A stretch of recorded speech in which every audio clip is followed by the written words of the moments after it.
Merci, mesdames les ministres, pour votre exposé. Mais je dois vous dire que vous vous moquez du monde.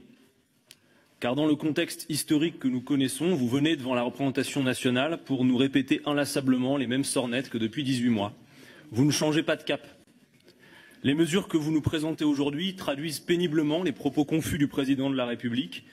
Outre l'improvisation, l'amateurisme et la fébrilité que donne à voir le gouvernement dans la période, vous ne répondez d'aucune façon à l'essentiel des revendications des Gilets jaunes, à ce qui fait socle commun entre la majeure partie d'entre elles, à savoir la justice fiscale.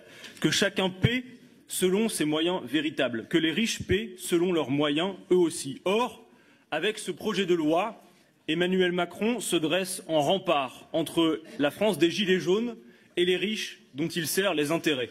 Un projet de loi qui les épargne, certaines mesures qui leur sont même favorables, je pense aux heures supplémentaires défiscalisées et à la prime par exemple. Un projet de loi avec des mesures partielles, temporaires, insuffisantes. Un projet de loi qui oublie des catégories entières de la société. Rien pour l'outre-mer, malgré la situation à La Réunion. Rien pour les jeunes, malgré la mobilisation des lycéens. Rien pour les chômeurs. Rien pour les fonctionnaires. Un projet de loi qui bénéficiera en fait surtout à des salariés du privé aux revenus moyens à élevés. Rien pour la justice fiscale. Les riches et les grosses entreprises ne paieront pas plus d'impôts. Or, c'est bien la revendication essentielle. En définitive, un projet de loi qui est coûteux pour l'État et la sécurité sociale. Je ne vous poserai donc à cette heure qu'une seule question.